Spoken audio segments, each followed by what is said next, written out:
Hey, joining us now on the MARR Army Rock Show, we've got an old friend of ours as well as a new friend, I'm going to say now, in Lorenzo and Polo. They are from the band Newmachine. They've got a brand new record called Karma, just released on March 17th. Guys, welcome to the show. Thank you. Thanks. I'm doing great, man. It's been way too long. I'm just going to say the same thing. So, hey, we're glad to have you on with new music. So tell folks a little bit who are going to be brand new to the band, how the band kind of came together, and introduce us to the band. Well, Rich Green, we played in Modern Superstar together, and we got Tommy Williams on vocals. He was in Modern Superstar for a while, and Tommy, Rich and I were down here doing a cover tribute band down here in Florida, Cape Coral, and Tommy brought us attention to this writer guitar player friend of his that he's got some really cool songs, and so we started listening to the CD, and Polo right here had pretty much a lot of things mapped out, and we liked his sound and direction, and Rich and I and Tommy thought, we could bring a fresh sound, because Polo was doing all the singing on the CD at the moment, because he did everything pretty much himself on this demo. So we started, getting together and with Polo, and then we went through a variety of bass players, and we finally got Jim Miller, who's from a band from Ohio, Texas area. They moved to Texas, Shock 2, very talented cat, and we just started getting together and recording and re-recording, and Richie putting his drums on, and me putting the guitar parts on, and Tommy's vocals, and that's how we came together, and we made this thing come to life. There it is. Now, one of the things I found really interesting is I kind of looked up your producer, who's really known for a different genre of music almost than what you guys play. So what did he bring to the production? Well, I think when we were starting to record the record, I'm always trying to learn and grow in the studio, and wanted the mixes to be the best.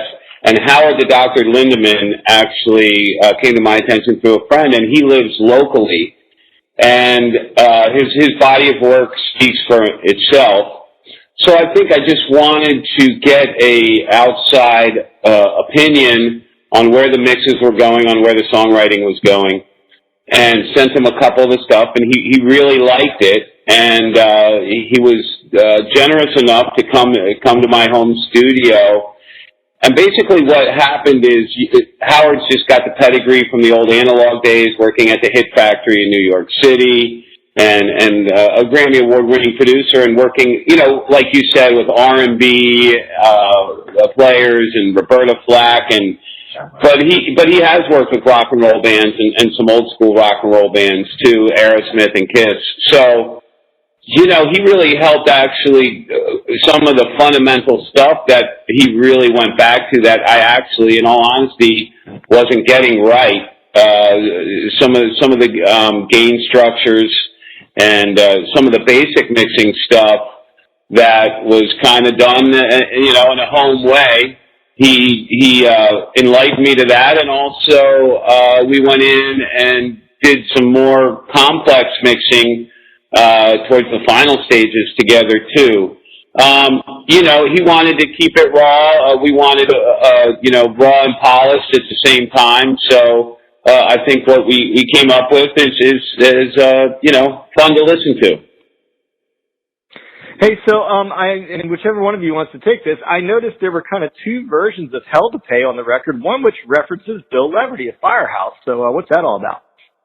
Well, what happened is I think that we were concerned about the mixing process, the mastering process rather, and we put that out there, and our record company, Highball, had Leverty do a master of it, and that was Bill's decision to put that on the record too, to do that, so. It's a promotional thing, because let's mention that we did all the recording, mixing, mastering in-house here. Polo has a very extensive home recording studio in the house, and Castle von Rockenstein. Stein. So we sent a song out. Bill sent Chavis from High Vol Music. That's our label. Sent it out to Bill's a good friend of his, and we just got it was a promotional thing we did, and then we let that run, and then we also put it on the album. Yeah, it was Bill's decision to put it on. Bill from High Vol Music, the president of the company, it was his decision to put it on the CD. It was a promotional thing for us, to get a little blurb going. Yeah, so, hey, let's talk about live music now. You guys broke the record out with your Karma release tour dates. What's on the menu next as far as live shows? It's going out in late June with a pretty well-known act. We don't want to say right now, but it's, a good amount of time going to West Coast, coming to the East Coast. So that's coming up. And we also have a hometown show, Rock the Angels, as a cancer benefit. Jolene Turner is going to be there, Lynch Mob. It's going to be here in Cape Coral. And we'll be putting event posters out for that. June 9th, I believe that is. June 2nd. June 2nd. Yes. Yeah. And that's what we got going on right now. And otherwise, we're still recording new songs and writing new songs because just working on stuff for the new album, keeping busy, rehearsing and recording, doing our thing. I mean, the one thing on the last shows, we just got off the road for going for 2 weeks. The one luxury we have now that I didn't have before is the new material that we're writing and that we're all contributing in. We actually have an opportunity to go out and play live and get a feel. I didn't have that luxury before, or the band didn't have that luxury before. So to have that luxury and say, okay, we demoed it out, we have new material, and go out and play in front of a live audience, I think that's how some of the best records were done. Get the reactions, play it live, see how, the songs will change, and make those changes and come back.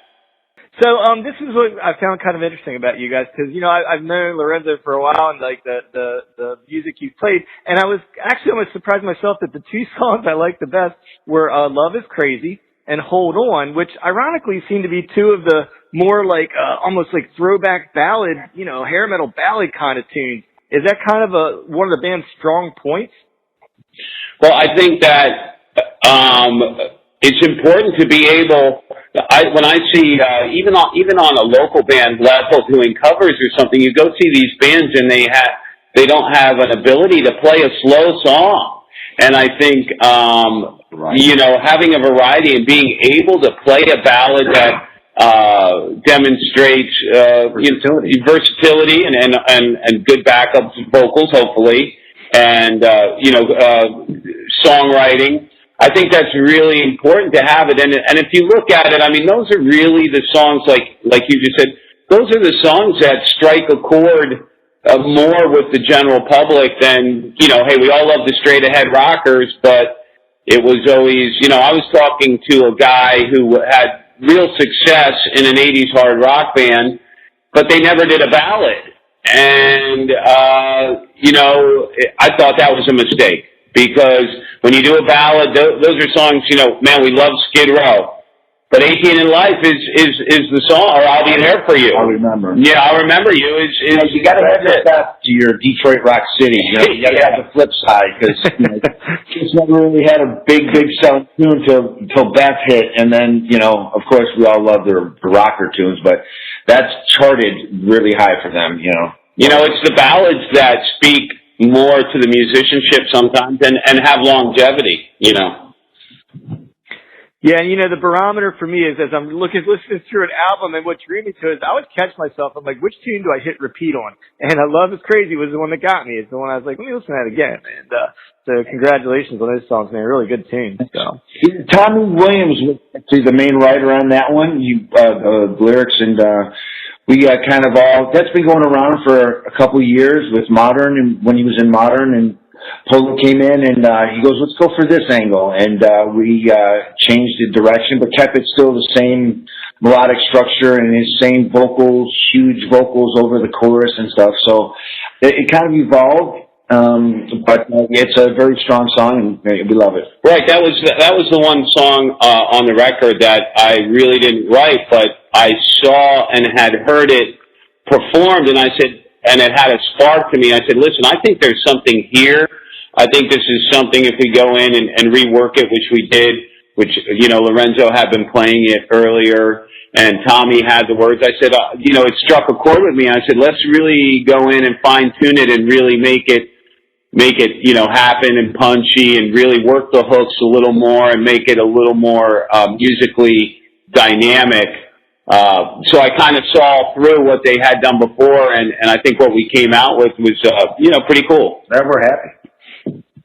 Yeah, definitely a great tune on that record. So, hey, one more thing for you guys here. I saw a post, it was either today or yesterday, some shots from a video shoot. So, what are you able to tell us about that? You may or may not be able to release the song yet, but tell us about the video shoot. Well, the video is for the song Hell to Pay, and as Lorenzo has alluded to, we live in South Florida. So I think, I've done a lot of video work, and the other guys have too. I think location is key. So we were very fortunate to, when we were on this last stint on the road, to be in Kentucky, and the video crew had the location of this old town hall building that Courthouse, jailhouse, courthouse, town hall, crumbling, disintegrated, right in the middle of town. That, quite frankly, you're not going to see in the middle of Naples, Florida. So, video. We pulled up, we saw it, we loved it. We were fortunate enough to have, we had our gear there, and we went in, and Lorenzo and I just saw one of the final versions of the video the other day. It looks real good. It's just straightforward. There's no green screen. There's no fancy tricks or anything. It's just a straight up, cool location with the band rocking out, doing the song Hell to Pay. And, I think it's a real good, just honest, snapshot of what the band is. So hopefully that will be released here, for everyone to have fun watching in the next week or two. Well, guys, man, Lorenzo, it's so good to talk to you again. And Polo, it's nice to meet you. And once again, the band is Newmachine. The new record is out right now. It's called Karma, spelled with a K, K-A-R-M-A, released on March 17th. And, hey, we wish you guys the very best and appreciate you guys being on the show tonight. Hey, thanks for your time, and always a pleasure to talk to you, my friend.